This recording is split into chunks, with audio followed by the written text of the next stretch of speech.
The Phantasmal Blaze Plan is the second phase of the largely mysterious Ouroboros' Orpheus final plan. Its purpose was to recreate the Septarion of Steel in Erebonia to observe its effects on mankind. As a reminder, the Septarions were 7 treasures bestowed upon mankind by the goddess Eidos. The Septarion of Steel was not one of the originals but came later. Its story starts 1200 years ago during the Great Collapse. At this time, there existed 2 clans that would eventually become known as the Witches of the Hexen Clan and the Gnomes. The Witches had the Septarion of Fire known as the Arc Rouge, which governed the soul, while the Gnomes had the Septarion of Earth known as the Lost Zem, which governed the body. These 2 groups, both vying for power, would eventually go to war with each other, wishing for the other's demise. Each treasure attempted to grant the wishes of their clan and fought each other using their colossal bodies. Their encounter caused enormous damage to the world, causing the clans to realize they just made a grave mistake. However, it was too late to stop them, and the 2 Septarions were interlocked in a battle lasting over 1,000 days, until the moment they unleashed their final attacks, draining them of their remaining power. Their physical bodies were flung across the world, with the Arc Rouge landing in Bryonia Island, and the Lost Zem landing in Nord. Yet the conflict would not end there. The power these 2 released merged to form the Septarion of Steel, otherwise known as the Great One. It was a substantial yet unstable power, unfit for the hands of mankind. So the survivors of the war split and sealed the power into 7 dolls known as the Divine Knights. During the events of the final game, Cold Steel 4, the 7 Awakeners and their knights are as follows: Reinsorcer and the Ashen Knight Valimar, Crow and the Azure Knight Ordine, Cedric and the Vermilion Knight Testarossa, Rutger and the Palatine Knight Zector, Arianhud and the Argent Knight Argreon, Osborne and the Ebon Knight Eshmelga, and lastly Rufus and the Auric Knight El Prado. Ouroboros' plan initially sought to remake the Great One without having to enact the Great Twilight, which would have had the Erebonian curse spread throughout the country.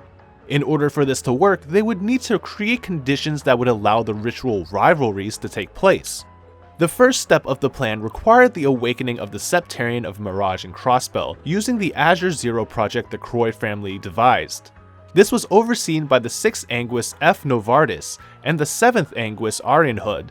Once the Septarion of Mirage was recreated, the septum veins in Erebonia would become stimulated, satisfying one of the conditions of rivalries. The other conditions required 2 Awakeners to be present during a great conflict where they would have an all-out fight in which the loser would be absorbed by the winner. The 2nd Anguis Vita spearheaded the Erebonian part of the plan by helping incite the Erebonian Civil War and summoning the Infernal Castle.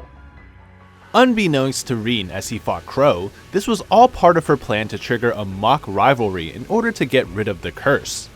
The experiment ended up failing and Osborne took over the Phantasmal Blaze Plan. As someone who also controlled most of the Divine Knights, he was in a position to force his plan over Ouroboros. He also knew of the Erebonian curse that plagued the history of his country and the fate that followed due to the Black Record's prophecies. His ultimate goal was to end the curse that originated from the Ebon Knight, Eshmelga, whose AI was corrupted by mankind's malice.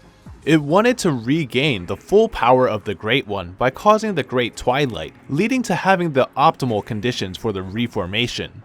During the final rivalry and the height of the World War, Eshmelga would then absorb the power of the combined 6 knights.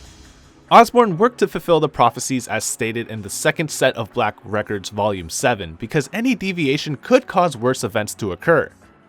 To bring the Great Twilight to fruition, a weapon bearing a soul had to be created in order to slay the Black Holy Beast to release the curse contained in his body. Since both the Holy Beast and the Divine Knights were creations of the goddess Eidos, they could not destroy each other, and thus a special weapon was needed. The gnome leader Black Albert made numerous preparations to accomplish this task, such as stealing the tech needed to make the homunculi from the alchemist and Crossbell, getting weapon data from Jaegers, and possessing Franz Reinford to take control of the continent's leading manufacturer. This allowed him to create Millium and Altina, who were humanoid weapons, and would become the sword after losing their life. Meanwhile, Ouroboros continued their attempts to recreate rivalries using their new Aeon units, but their experiments continued to produce no results. After reconvening and discussing what to do in their next steps, They almost unanimously agreed, with the exception of Vita, to help Osborn as the outcome would still produce the desired result. Following this decision, the third Anguis Mariabel took over as the lead, with Vita taking a leave of absence from the organization. Together, the two parties were successful in bringing about the Great Twilight when Reen murdered the Black Holy Beast with the Sword of the End created from Millium's sacrifice. With Ouroboros' role being mostly completed, they stayed on the sidelines to observe the effects of the Great One's revival. Reen was able to absorb the 5 other knights before participating and winning the final Rush rivalry with Osborn. This forced the Great One to materialize in a weakened state, allowing Reen and friends to destroy it and extinguish the curse for good. The Divine Knights granted one last wish before disappearing to another plane, thereby removing the Septarian of Fire and Earth from Zemuria, and thus completed the final step of the Phantasmal Blaze Plan.